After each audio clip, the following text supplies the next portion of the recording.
Eram 8 horas, 15 minutos, 17 segundos. O barulho que se ouviu naquele 6 de agosto de 1945 nunca seria esquecido. A cidade japonesa de Hiroshima era atacada por uma bomba atômica.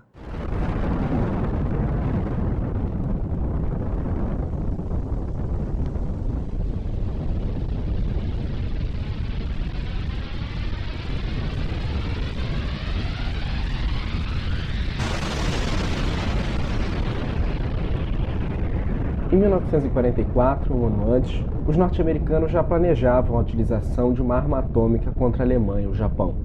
Foi instituído até um comitê para cuidar da questão e um grupo de combate ficou responsável pelo ataque. Todas as pesquisas já estavam avançadas dentro do projeto Manhattan, que estava desde 1939 trabalhando para desenvolver arma nuclear com apoio do Reino Unido e do Canadá. Em 16 de julho de 1945, os poucos americanos que sabiam do fato festejavam. Naquele dia foi realizado o primeiro teste nuclear da história, que aconteceu perto do estado do Novo México, no sul dos Estados Unidos. Era tudo um segredo. A experiência Trinity marcava o começo daquilo que ficou conhecido como era nuclear. O começo de tudo. No dia 26 daquele mesmo mês, 10 dias depois, o presidente Truman dos Estados Unidos, Stalin da União Soviética, Churchill do Reino Unido e Khrushchev da China se reuniam na famosa Conferência de Potsdam. Dizem que Truman contou para Stalin do sucesso do teste da arma, dizendo a Stalin que a nova superarma estava pronta. Também dizem que Stalin já sabia de tudo, depois de ter sido informado pela KGB, o Serviço Secreto Soviético. Eles decidiram por muitas coisas naquele dia, inclusive os termos pela rendição do Japão à guerra. Era um ultimato, mas sem falar de bomba nenhuma. O Japão estava sendo bombardeado sem parar por mísseis. 67 cidades foram torpedeadas, inclusive Tóquio, com a morte de 100 mil pessoas, o maior bombardeio de toda a guerra. As armas antiaéreas japonesas não eram suficientes nem de longe. O governo recusava o ultimato. As 6 maiores cidades do Japão estavam completamente devastadas. Hiroshima, no sul do Japão, tinha sido bombardeado uma vez, mas sem grandes problemas. Era uma cidade tranquila, de 350 mil habitantes, com algumas unidades militares, um porto muito importante e muitas indústrias. Muitas das suas casas eram feitas de madeira, construção comum no Japão da época. No dia 6 de agosto, de madrugada, o bombardeiro Enola Gay, com a bomba Little Boy, decolava dos Estados Unidos em direção a Hiroshima. No dia 6 de agosto, já de manhã, Hiroshima amanhecia tensa, mas tranquila para mais um dia daquela guerra que já durava mais de 7 anos, se a gente for contar também com o conflito com a China. As pessoas iam para o trabalho pelas 8 horas da manhã, hora que costumava começar o horário comercial. Era um dia de sol. E o que aconteceria ali, algum tempo depois do começo daquele dia, era algo como se o próprio sol tivesse se aproximado da Terra por um segundo. A Little Boy caiu sobre a cidade com 72 quilos de urânio-235, a mais de 10 mil metros de altura. Do despejo até a queda foram 43 segundos. Quando a bomba tocou no solo, 70 mil pessoas morreram na mesma hora. Tudo em um raio de 2 quilômetros foi destruído completamente. Imagina essa cena. Enquanto os prédios da cidade de Hiroshima ardiam em chamas, um cogumelo gigantesco, cinza e marrom, subia pelo céu contaminando tudo que tinha em volta. O sol desapareceu. E no escuro, uma chuva negra radioativa matava desintegrando os corpos. Os prédios desmoronavam e o asfalto estava quente como se fosse lava. Em Tóquio, a comunicação telegráfica com Hiroshima foi cortada e não havia nenhuma informação do que tinha acontecido. Hiroshima não existia mais. Para aquelas pessoas, esse foi o fim do mundo. The Japanese began the war from the air at Pearl Harbor. Esse que você está ouvindo é o presidente dos Estados Unidos, Harry Truman, comemorando o sucesso do ataque a Hiroshima 16 horas depois, num pronunciamento na televisão e no rádio. A short time ago, an American airplane dropped one bomb on Hiroshima and destroyed its usefulness to the enemy. That bomb has more power than 20,000 tons of TNT. Enquanto o mundo tomava conhecimento, O governo japonês, liderado pelo imperador Hirohito, não fez nenhum pronunciamento e nem se rendeu. 3 dias depois, um novo bombardeio com uma arma feita de plutônio caía sobre Nagasaki, uma cidade portuária e também de grande atividade industrial. A cidade já tinha sofrido 5 bombardeios de pequena escala anteriormente e tinha 260 mil habitantes antes do ataque. Pelas 11 horas da manhã, caía Fat Man, matando entre 35 e 75 mil pessoas 1 segundo depois de ter caído no chão. Era ali a guerra nuclear total. O Japão só se rendeu formalmente em 2 de setembro, menos de um mês depois dos ataques em Hiroshima e Nagasaki, com medo de uma invasão soviética e também de novos bombardeios. O mundo, naquele momento, estava tomado pela ameaça nuclear. Em 1949, a União Soviética faz o seu primeiro teste nuclear de uma bomba atômica, em segredo no Cazaquistão. A potência dela era parecida com a que os Estados Unidos despejou sobre Nagasaki. Os americanos só descobriram isso anos depois e se armaram cada vez mais. Ao mesmo tempo, a bomba nuclear ganhava uma nova versão, a bomba termonuclear, de hidrogênio, mais potente e menos radioativa.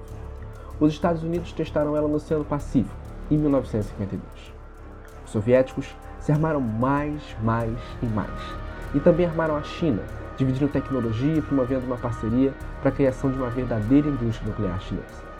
Em 1954, os americanos testam sua maior bomba termonuclear, a Kestrel Bravo, maior até então.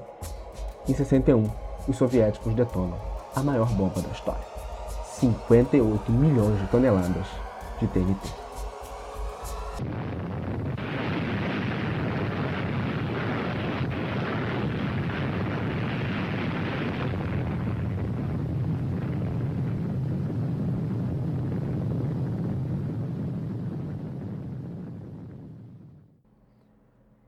A Tsar Bomb é um marco na era nuclear. Nunca antes, nada parecido tinha sido visto na Terra. O mundo estava completamente dividido. Em 1962, os russos põem armas em Cuba e apontam para os Estados Unidos. Os americanos colocam armas na Itália e na Turquia. Era a crise dos mísseis. Let me ask you one simple question. Do you, Ambassador Zorin, deny that the USSR has placed and is placing medium and intermediate range missiles and sites in Cuba? Yes or no? Я не нахожусь в американском суде, и поэтому не хочу отвечать на вопрос, который задается в прокурорском плане. A guerra era iminente, mas não aconteceu. Ainda bem. Em 1970, o Tratado de Não Proliferação Nuclear foi assinado. Ele queria afastar o risco da guerra e serviu para tomar medidas de segurança que pudessem fazer com que o mundo pudesse respirar em paz.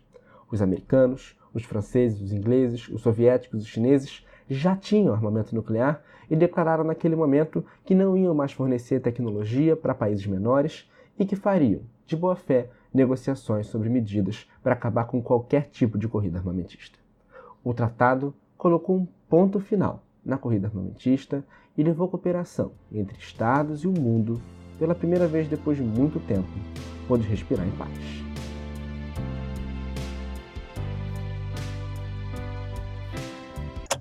Será mesmo que a ameaça nuclear acabou?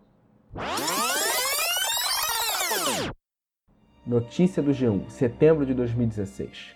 Coreia do Norte confirma que realizou um novo teste nuclear. Ainda no G1, maio de 2018. Trump anuncia retirada dos Estados Unidos de acordo nuclear com o Irã. Sputnik News, março de 2019. Relatório diz que Estados Unidos não descartam ataque nuclear preventivo. Sputnik News, maio de 2019.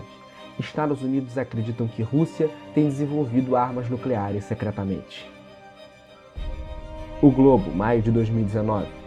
Risco de uso de armas nucleares é o maior desde a Segunda Guerra Mundial, alerta especialista da ONU. A ameaça nuclear no século XXI. É isso que a gente vai discutir no 4º episódio do De Olho no Front.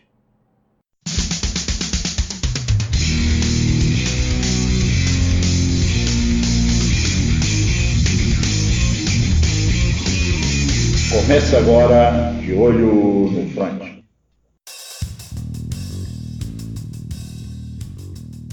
Olá, seja muito bem-vindo ao nosso 4º episódio do De Olho no Front.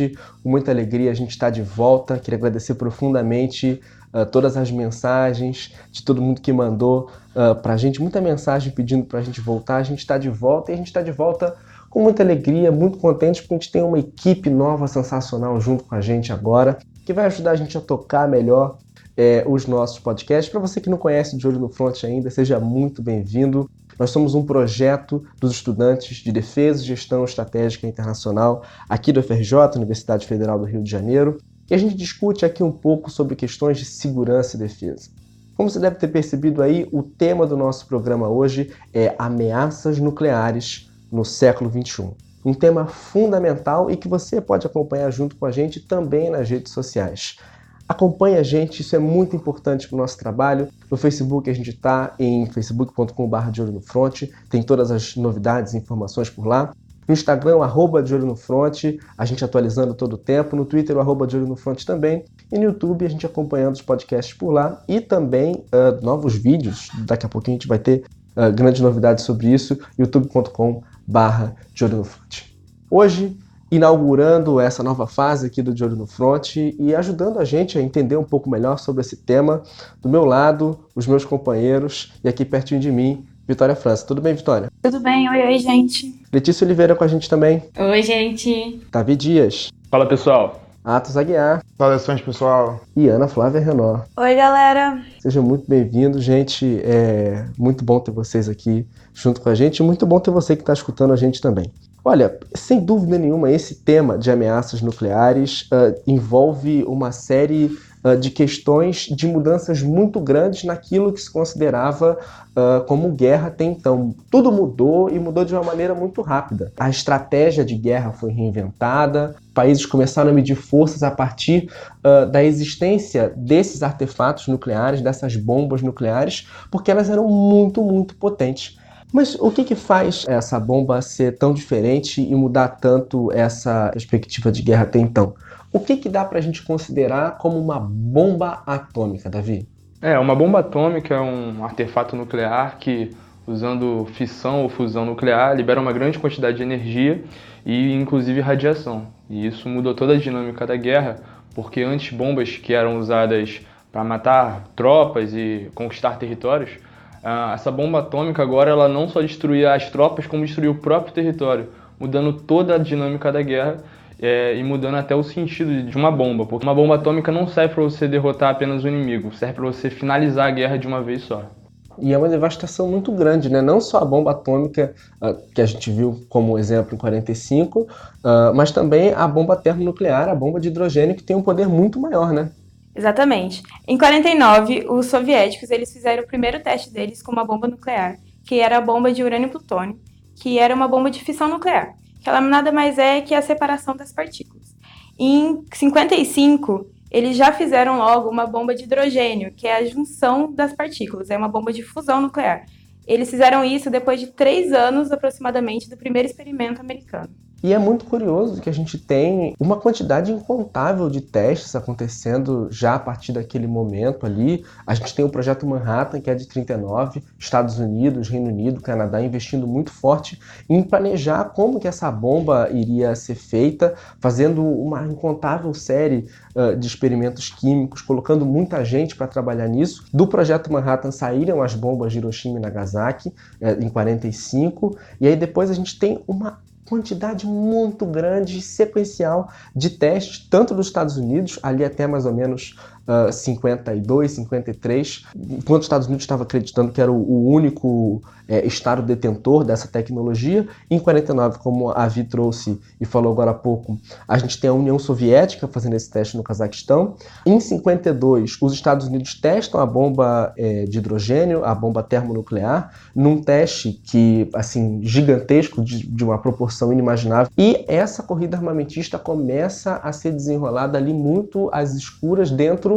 de uma perspectiva de quem faz a bomba mais forte. Em 61, a gente tem a Tsar Bomb, que Foi até aquele momento e até hoje o maior teste de bomba na história. É uma bomba com a capacidade gigantesca. Eu acho que talvez esse seja um aspecto muito curioso da bomba atômica. A capacidade dela em relação às bombas de TNT anteriores são muito, muito grandes. E até pela dinâmica da bomba nuclear, que é uma quebra em sequência dos átomos, acredita-se que a bomba de 50 megatons pela União Soviética é o máximo que a gente pode fazer sem queimar toda a atmosfera do planeta e acabar com a raça humana, dado o tamanho de destruição dessas armas, que não só são artefatos estratégicos para se vencer uma guerra, mas pode significar a própria exterminação da nossa raça. E é curioso que o grande comparativo que se faz entre as bombas anteriores assim é muito, muito grande. A gente não fala que a bomba ela tinha tipo 72 vezes mais força do que um TNT normal. São 72 mil vezes mais força do que aquilo que se utilizava como artefato de bomba nas guerras, na Primeira Guerra Mundial, durante a Segunda Guerra Mundial toda, os torpedeamentos, né, feitos pelos aviões com mísseis, é uma coisa assim, muito impressionante. E essa perspectiva de guerra, que, né, ao que tudo indica era fria só no nome, desencadeou uma série de acontecimentos, como foi o caso da crise dos mísseis.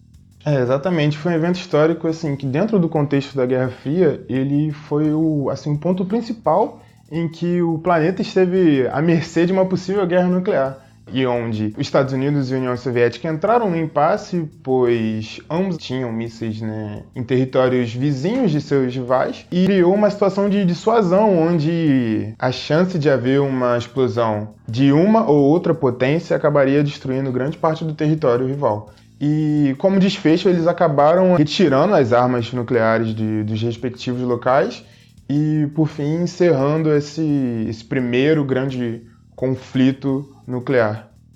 É curioso perceber que, nesse momento, surgem vários conceitos novos, assim, entre aquilo que a gente considera como guerra, que é o caso de dissuasão, por exemplo, né? Exatamente. O conceito de dissuasão é, basicamente, você, usando um artefato nuclear, fazer um Estado opositor aos seus interesses desistir de tomar alguma decisão que vai contra os seus interesses, ou até mesmo você, usando a bomba nuclear, ameaçar usá-la caso seus interesses não sejam alcançados. E a crise dos mísseis de Cuba foi exatamente isso. É uma resposta soviética aos mísseis americanos na Turquia, e eles colocaram os mísseis deles em Cuba de forma a dissuadir um ao outro a cumprir as suas próprias exigências. Então, para ilustrar isso que o Davi acabou de falar, a gente recomenda muito que vocês assistam o filme Os 13 Dias que Abalaram o Mundo. E a crise dos mísseis acabou engatilhando uma série de instrumentos internacionais que tanto os países quanto as organizações internacionais tiveram que tomar para acabar moldando a utilização dessas armas, para acabar contendo uma possível explosão, uma possível guerra com isso. E logo após a crise dos mísseis, por exemplo, houve a proibição dos ensaios nucleares de 1963, o Tratado do Espaço Exterior, que continha a implementação de armas nucleares no espaço sideral, na órbita do planeta. E, por fim, o TNP, que é promulgado em 68 e entra em vigor em 1970, né? E o TNP significa Tratado de Não Proliferação, que tem 3 objetivos principais, que é impedir que materiais atômicos sejam usados com fim bélico, promover e erradicar as armas nucleares que já existem, então quer dizer que ele é desarmamentista, e por último, deixar claro que a energia nuclear seja usada apenas para fins pacíficos. Então, gente, em relação aos conceitos sobre proliferação, contra-proliferação, sobre as atitudes que você pode ter diante de uma arma nuclear, nós temos 5. O primeiro, como a Ana Flávia acabou de falar, que é o de não proliferação, que é você prevenir por meios diplomáticos a proliferação, que o Estado decida começar a desenvolver armas nucleares. O segundo é o desarmamento, que é você eliminar as armas, pode ser de uma vez ou pode ser por passos, com o objetivo de garantir a paz e a estabilidade no mundo. Tem também o controle de armas, que é basicamente o gerenciamento de poder entre os que têm armas nucleares e entre os que não têm. Então, você pode ou gerenciar ou para reduzir ou para aumentar. Tem o de proliferação, que é quando o Estado toma a decisão de começar a desenvolver armas nucleares. E, por fim, a contra-proliferação, que é quando a prevenção por meios diplomáticos não está funcionando. Então, os estados eles decidem extrapolar a diplomacia e usar forças, pode ser militar ou policial, e caso chegue a um caso muito extremo, para uma guerra preventiva. É muito curioso perceber que a gente tem uma mudança completa nessa lógica, que é muito assim, de guerra, fazer teste sem parar, se armar, e a gente tem o TNP que meio que dá uma paralisada nisso, pelo menos entre esses países que são mais periféricos, né, que não tinham essa tecnologia nuclear tão clara. Mas assim, nem todo mundo assinou o TNP, né? Exatamente. Existem alguns países que, hoje principalmente, eles realmente se mostram contra, e isso vem desde a criação de TNP em 68, 70. Eles dizem que a TNP ela é basicamente um tratado feito para os 5 países que têm um armamento nuclear: Estados Unidos, a China, França, Inglaterra e Rússia, hoje em dia Rússia, né? Naquela época União Soviética. E países como a Índia dizem que esse tratado serve como forma imperialista desses países de terem uma hegemonia nuclear, não deixando que outros países também tenham. E eles creem que se você não tem armamento nuclear, você acaba sendo rebaixado a uma subcategoria de país. Exatamente, e essa visão desses países coincide mais com uma visão realista das relações internacionais, que a visão deles seria: eu devo ter uma arma nuclear para garantir a minha soberania, tanto internamente quanto externamente. Internamente, no sentido de que, com uma arma nuclear, impedir que uma potência estrangeira interfira nos meus assuntos internos, e externamente, garantir que meu país exerça soberania em assuntos externos, como, por exemplo, na ONU. E isso contrapõe com a visão da ONU, que é uma visão mais desarmamentista, que argumenta que, devido ao tamanho de destruição dessas bombas nucleares, elas não devem ser incentivadas a serem produzidas, elas sim devem ser acabadas. Todo o esforço das Nações Unidas deve ser para que essas armas acabem. E é curioso perceber que isso que o Davi acabou de falar coloca a gente num contraste muito grande. A gente tem um TNP que, para muitos estados, é um TNP que significa totalmente o desarmamentismo, e a teoria realista das relações internacionais, que durante muito tempo foi a principal teoria vigente dentro das relações internacionais, uma teoria que diz que os estados estão sempre em constante ameaça, uma teoria que diz que existe sempre uma disputa de poder muito intensa na relação entre os países. Essa teoria exercendo e valendo ali para os 5 países que Vitória trouxe: China, Estados Unidos, Inglaterra, Rússia e França. Esses países de fato podendo mostrar o seu poder através do TNP, enquanto os outros que estão desarmados vivem essa perspectiva um pouco mais, free, sabe? Um pouco mais curiosa. Mas assim, como é que funciona exatamente o TNP? Quem é que regulamenta o TNP? Quem cuida dele? Quem fiscaliza o TNP é a AIEA, que significa Agência Internacional de Energia Atômica. Ela é uma organização internacional autônoma com relações diretas à ONU. Ela é voltada para o uso seguro e pacífico de energia atômica, e ela foi estabelecida em 1957.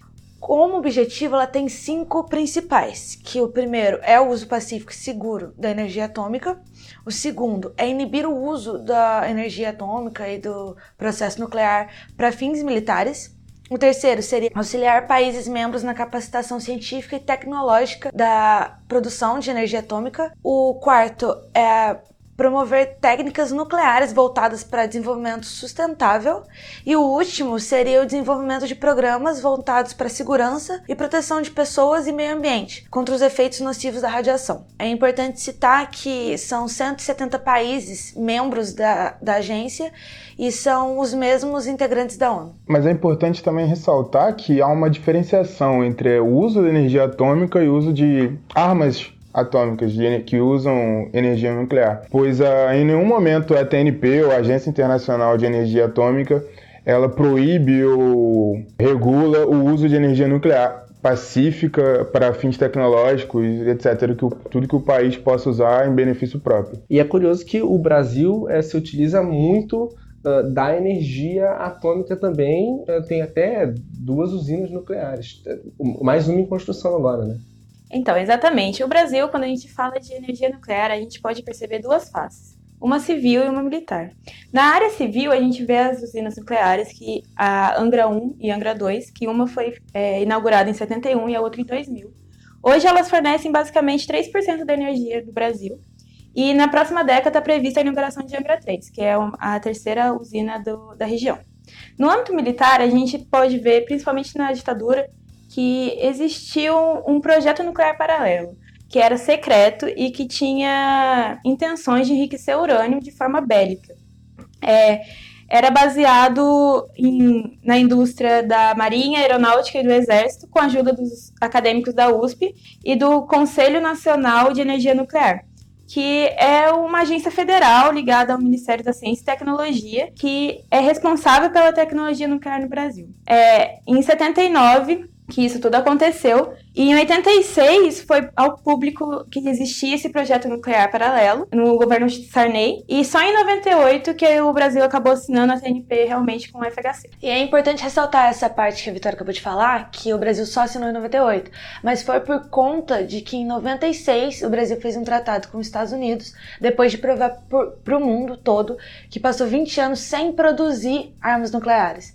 Só a partir do momento que conseguiu a confiança do mundo que o Brasil entrou na TNP. Então, gente, em relação ao Brasil, tem um episódio muito curioso que é sobre a fiscalização mútua dos estados Brasil e Argentina, que foi um marco no mundo na área nuclear por ter sido discreto, secreto e ter trazido essa ideia de cooperação entre dois países. Porque havia uma diferença entre o discurso e o contexto da época. O discurso dos dois países era que os planos nucleares eram para fins pacíficos, mas o contexto indicava uma corrida armamentista nuclear.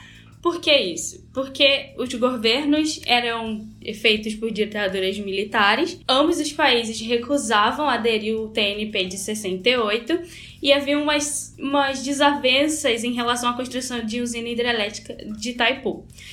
Diante de todo esse contexto, um senador dos Estados Unidos, o Findlay, trouxe a proposta dessa cooperação mútua entre os dois estados em relação à não proliferação de armas nucleares, mas nesse primeiro momento não teve nenhum avanço. Mas tudo mudou a partir da década de 80, quando os Estados Unidos implementou uma lei americana de não proliferação de materiais nucleares, onde basicamente era proibida a transferência de tecnologia nuclear para países não signatários. Então, a Argentina e o Brasil passaram a se tornar mais flexíveis em relação a isso, principalmente pelo secretário de Estado dos Estados Unidos, em 1984, adotar essa ideia. Então, depois do fim da ditadura, a partir de 1985, existiram conversas discretas e secretas entre os presidentes Sarney e o Alfonsine, e resultando no final de 1991 a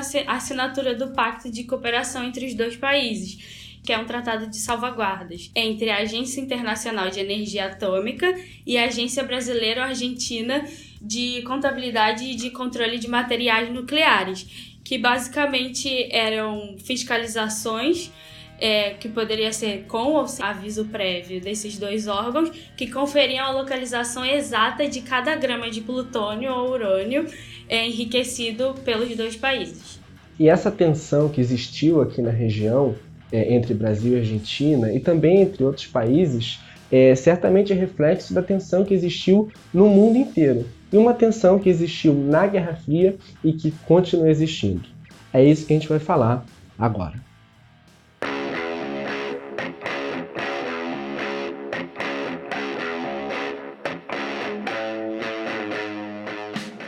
E olha, é muito importante a gente entender toda essa parte que a gente acabou de falar sobre como funciona a Agência de Energia Atômica, como o TNP foi assinado lá em 68, né, e começou a entrar em vigor em 70, e como essas tensões todas entre uma parte da ONU, um pouco mais armamentista, com essa teoria realista das relações internacionais e toda essa tensão entre os estados. Mas mais do que fundamental, a gente também tem que entender como a ONU se posiciona em relação disso e como a mesa está posta entre os estados e os poderes que eles de fato têm, né? É importante entender que a ONU, como o principal órgão que busca regular todas essas questões, a questão nuclear, ela tem um posicionamento assim, bem incisivo quanto à prática de desarmamento, a regulação e o controle dessas armas nucleares em busca da paz, da segurança internacional. E esse posicionamento ele vem desde 1946, logo na sua primeira Assembleia Geral, onde ela determina que o uso nuclear deve ser somente para fins pacíficos e busca regular possíveis acidentes com o uso de energia nuclear, etc. E é importante também fazer o paralelo junto aos membros do Conselho de Segurança da ONU, Estados Unidos, Rússia, Reino Unido, China e França, que curiosamente também são os membros originários do Tratado de TNP, pois possuem armas nucleares antes do tratado ser assinado, e meio que há uma contradição apontada para aqueles que têm um posicionamento contrário à TNP, pois julgam equivocada essa privação das armas nucleares a um grupo restrito que já são membros permanentes do Conselho de Segurança da ONU, têm direito a voto e a veto, e identificam isso como mais uma prática imperialista, uma prática colonialista que influencia negativamente na soberania desses países. E é legal a gente entender que os países que estão no Conselho de Segurança não são porque eles estavam já previamente armados antes do TNP, mas sim porque eles foram estados que venceram a Segunda Guerra Mundial. Então, de todos esses países que fazem parte, que são membros permanentes do Conselho de Segurança, existem 3 que são mais engajados em relação à questão nuclear, que são Estados Unidos, Rússia e China, e que todas as tensões giram em torno dos 3. Esses 3 eles se organizam com uma cooperação que atende a interesses e preferências individuais e que não são baseados nos princípios gerais de conduta. O que são esses princípios gerais de conduta? São os princípios que estabelecem não discriminação com os países que não participam, interesse coletivo acima do interesse individual, igualdade de direitos e obrigações, e por isso que a gente observa tantas tensões ao redor deles. Além disso, existem as tensões no que diz respeito ao desenvolvimento dessas armas nucleares. A gente percebe que a dinâmica deles, principalmente a dinâmica dos Estados Unidos, é de manter um fosso de tecnologia entre a Rússia e a China, de modo que ele possa preservar sua posição como principal detentor das tecnologias nucleares. Inclusive, a gente pode citar até o Minuteman III, que é um míssil intercontinental. Para explicar melhor, o míssil intercontinental é um míssil que alcança de 500 km a 5.500 km.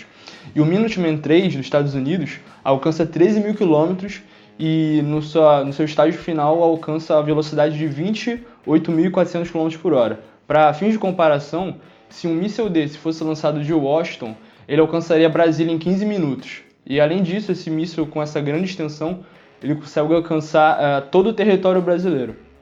E a gente, percebendo o investimento dos Estados Unidos, a gente viu que ele está pretendendo investir $1 trilhão nos próximos 10 anos com o investimento de modernização e atualização do seu armamento nuclear. E isso dá metade do PIB brasileiro em 2017 e 2/3 do PIB russo no mesmo ano.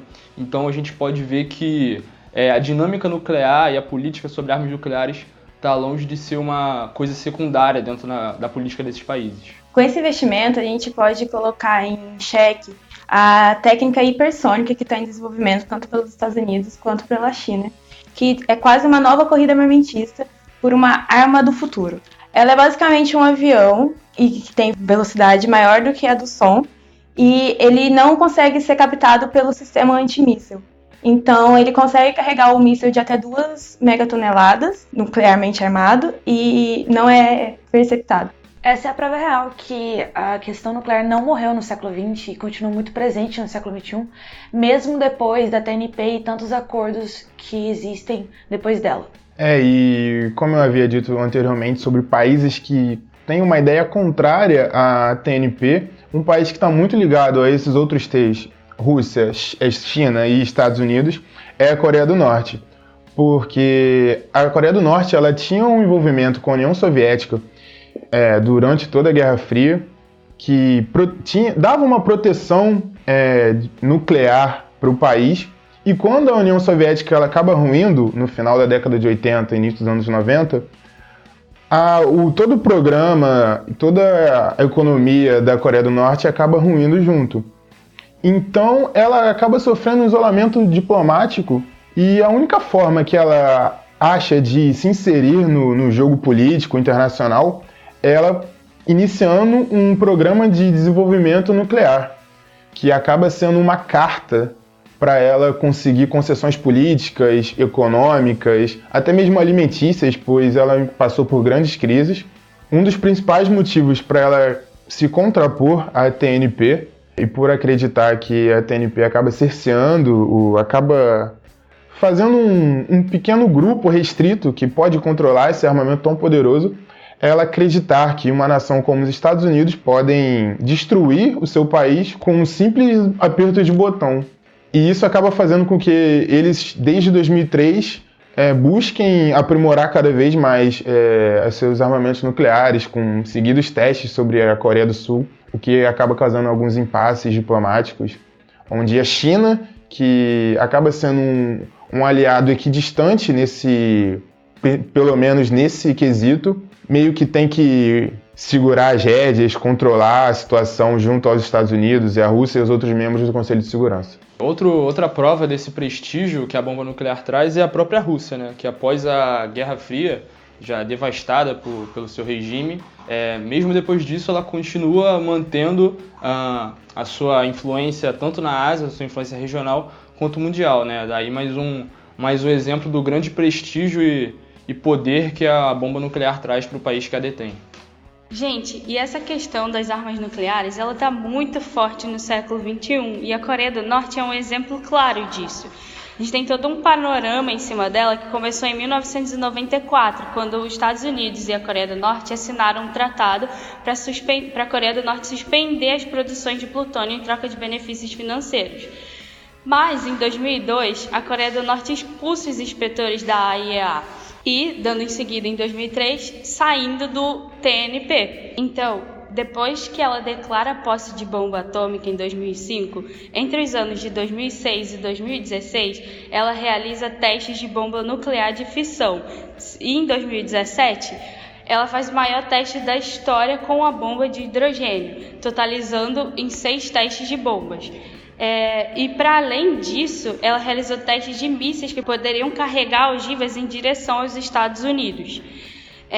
Inclusive o Brasil ele se posicionou em relação a isso durante o governo Temer, condenando as atitudes da Coreia do Norte, declarando que a mesma não é especial e deve cumprir com as obrigações de fins pacíficos. E aqui a gente vê essa dinâmica da Coreia do Norte, como o Otto tinha falado antes, desde quando ela ficou isolada politicamente, depois que a União Soviética se foi, essa é a estratégia dela. Primeiro ela conseguiu reunir os dois elementos, que é o material nuclear e as usinas nucleares para enriquecer ele, e ameaçou o mundo com isso, pedindo, claro, em troca de não fazer uma bomba, recursos energéticos e econômicos. O mundo ouviu a Coreia do Norte, concedeu esses recursos a ela. Ela ainda assim continuou enriquecendo o material nuclear. O mundo não gostou dessa atitude, ela saiu do acordo e hoje, com a arma nuclear pronta, ela ameaça novamente o mundo, usando essa arma em troca novamente desses recursos econômicos e energéticos. E aí a gente vê toda essa dinâmica da Coreia do Norte para poder fazer isso. E, inclusive agora, como a Vitória disse, ela já aceitou novamente o acordo e vamos ver até onde eles vão para sustentar o regime deles. E é curioso perceber que a Coreia do Norte já é um ponto de tensão desde 2004, pelo menos, né, como a gente acabou de escutar aí na voz da Letícia. Mas que cada vez mais a gente tem o surgimento de novas ameaças muito semelhantes a essa em todo o mundo. Existem pontos de tensão em vários lugares e é isso que a gente vai falar a partir de agora. A gente pode perceber vários pontos de tensão em todo o mundo já nesse século XXI, cada vez mais globalizado, e todo esse problema entre a Coreia do Norte e os Estados Unidos é um dos grandes problemas que a gente tem hoje nessa questão nuclear, especialmente dentro dessa região da Ásia, também do Oriente Médio, e a gente percebe um problema muito grande ali naquela região. A presença da China é bastante forte e o armamento nuclear da China causou certamente um grande tensionamento ali naquele espaço, e a gente pode perceber essa aversão à assinatura do TNP, algo que o TNP determina especialmente na Índia. Exatamente. A Índia sempre foi contrária à TNP desde a sua assinatura. E ela crê que os países que já possuem esse armamento, os 5 maiores, eles fazem um certo imperialismo nuclear com os outros países menores que estão em desenvolvimento. Então, em 74, a Índia, por motivos mais regionais mesmo, por causa da China e até um certo medo do Paquistão começar a desenvolver armas, ela fez o primeiro teste. E em 98 ela fez o segundo e com uma proporção maior que deixou o mundo em atenção. Mas ao mesmo tempo, a partir de 98, a Índia começou a dar uma tranquilizada no seu desenvolvimento nuclear e não fez mais testes desde então. E assim, os Estados Unidos, após esse teste, começaram a respeitar mais a Índia. Em 2004, a Índia foi em um encontro com a IEA e começou a se juntar com os Estados Unidos, com a Europa. E em 2005, a Índia assinou um acordo com os Estados Unidos que os segundos eles reconheciam a Índia como uma potência nuclear.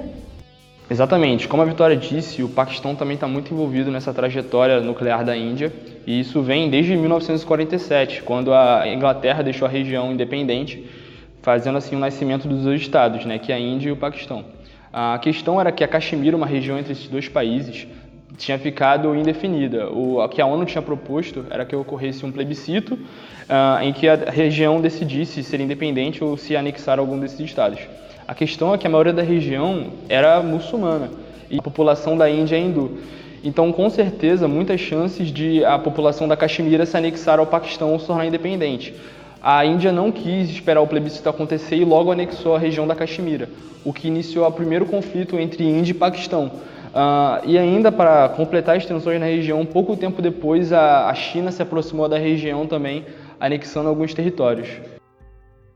De acordo com o que o Davi falou, a gente pode perceber que o panorama do conflito, da tensão entre Índia e Paquistão é um pouco diferente da tensão entre os Estados Unidos, a Rússia e a China, porque ela tem um ponto primordial, que é o ponto fronteiriço e de hegemonia regional, que ambos os países estão buscando atualmente. Atualmente não, né? Desde sempre eles buscam se sobressair nessa região. E fazendo um paralelo ainda com a influência de Estados Unidos e China, principalmente nessa tensão, é possível perceber movimentação de ambos os países para tentar contornar a situação ou pelo menos estar a par de como está ocorrendo esse possível conflito nuclear.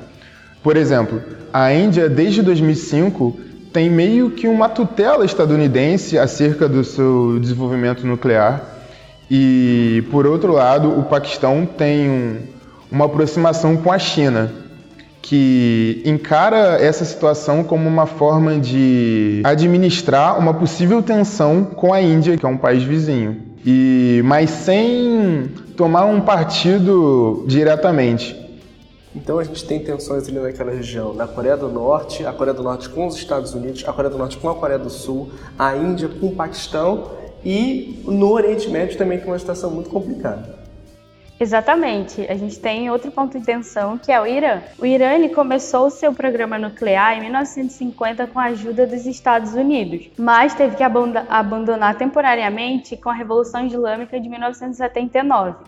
E só voltou a desenvolver tecnologias nesse sentido nuclear a partir de 2009. Então, é importante deixar claro que o Irã ele ratificou o TNP e, além disso, assinou um protocolo adicional em 2003 para um controle profundo desse desenvolvimento de tecnologia em relação a armas nucleares. E aí, a partir de 2010, a Agência Internacional de Energia Atômica revelou que os iranianos estavam prestes a obter o material para armas nucleares, levando que fosse realizado um plano de ação conjunto abrangente entre o Irã, o clube nuclear, que é os Estados Unidos, Rússia, China, Reino Unido e França, e a Alemanha. E aí, galera, que começou a tensão de verdade. E tem alguns teóricos muito importantes nas relações internacionais que defendem muito o armamento do Irã, né? Sim, exatamente. Esse teórico é o Kenneth Waltz. Ele é importante para a teoria das relações internacionais, porque foi como se fosse o pai fundador do realismo estrutural. Ele diz que as armas nucleares trazem estabilidade para o mundo. E em relação ao Irã, seria necessário que o Irã tivesse arma nuclear para gerar estabilidade ali em relação a Israel, que tem bombas direcionadas, mais de 200 bombas direcionadas para o Irã, enquanto o Irã não tem nada. Então seria necessário esse armamento nuclear para que causasse uma estabilidade nessa região. E em relação ao Irã, os Estados Unidos hoje se vê num grande problema.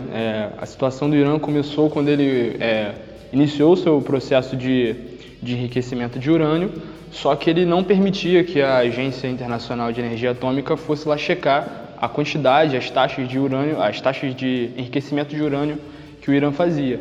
E isso começou todo um problema internacional e acabou culminando num tratado com os Estados Unidos de que o Irã deveria levar seu urânio sem enriquecer pela Turquia em direção à Rússia enriqueceria o seu urânio a taxas energéticas, né, para uso simplesmente pacífico, devolveria para o Irã. A questão que os Estados Unidos chegou a ver nisso é que como é que você sabe que o Irã está enviando todo o seu urânio para a Rússia? Você não tem como checar isso. Então, os Estados Unidos propôs um novo acordo, que é o de o Irã abrir totalmente as suas usinas para que fosse checado. O problema que o presidente dos Estados Unidos hoje se encontra, o Donald Trump, é de que nesse momento em que os Estados Unidos deu descrédito ao Irã, por ele não querer abrir todas as suas usinas e revelar sua quantidade de urânio, muitas sanções foram levantadas contra o Irã. E hoje o Irã diz assim, eu assino um acordo, mas se as sanções forem levantadas. A questão é que, com as sanções levantadas, muitos bens iranianos são descongelados no exterior e ele usa justamente esse dinheiro para financiar suas ações pela região, no Líbano, no Iêmen, na guerra civil do Iêmen. Então o Trump tem uma questão a se resolver. Eu quero um Irã desarmado nuclearmente, mas com dinheiro e influência regional, ou eu quero um Irã armado nuclearmente, mas sem influência regional? É nesse dilema que o Trump se encontra hoje. Então, gente, diante desse contexto totalmente cheio de tensões, surgiu o novo Tratado sobre a Proibição de Armas Nucleares. Ele foi aprovado em 2017, mas não entrou em vigor ainda porque ele precisa que pelo menos 50 países ratifiquem ele. Então, o que é esse tratado? Ele proíbe o desenvolvimento, a produção, a posse, o uso, a ameaça de uso de armas nucleares no território nacional dos Estados-partes. Ele surgiu também pela disfuncionalidade do TNP, porque os estados que assinam o TNP, principalmente o clube nuclear, não está cumprindo com as obrigações básicas do artigo 6, que diz que os estados têm que ter boa fé para negociar em relação ao fim da corrida armamentista em um primeiro momento, em um segundo momento o desarmamento entre eles e no final um desarmamento geral no mundo. Então, esse tratado vem para preencher essa lacuna. E essa lacuna vai ficar um pouco sem previsão, porque esse novo tratado vai passar por uma revisão em 2020 e daí a gente vai tirar algumas pistas para o futuro. E é por isso que justamente esse novo TNP explana que o regime, a ordem nuclear atual não tem funcionado, ela está ruindo. E agora a gente viu qual vai ser os próximos passos dos Estados Unidos em relação a isso. Porque a ordem nuclear é um grande pilar da ordem mundial. Se a ordem nuclear é quebrada, os equilíbrios começam a se desfazer e a gente logo vai ver muita instabilidade em todo o mundo. É muito importante a gente notar com muita clareza que a segurança nuclear é algo muito importante para que a segurança internacional continue mantida e que a ordem internacional dos estados, dos países, do jeito que eles estão agora, continue sendo mantida. Você que está ouvindo a gente, tem alguma sugestão para o nosso programa? Tem alguma dúvida? Quer falar com a gente? É muito fácil, vou repetir. Segue a gente nas nossas redes sociais, no facebook.com/deolhonofronte, no Twitter, @deolhonofronte, no Instagram, também @deolhonofronte, e continue atento também no nosso canal no YouTube, youtube.com/deolhonofronte. Eu queria agradecer imensamente aos nossos companheiros aqui, agradecer a Ana Flávia Renó. Tchau, galera. Ao David Dias. Valeu, pessoal. A Vitória França. Valeu, gente. Ao Atos Aguiar. Tchau, gente. E a Letícia Oliveira. Valeu, galera. E muito, muito, muito agradecer a você que está escutando a gente. Seja muito bem-vindo. Essa é a nova fase do De Olho no Fronte. Muito obrigado pela sua audiência. A gente volta a se encontrar logo, logo. Continue de olho no front.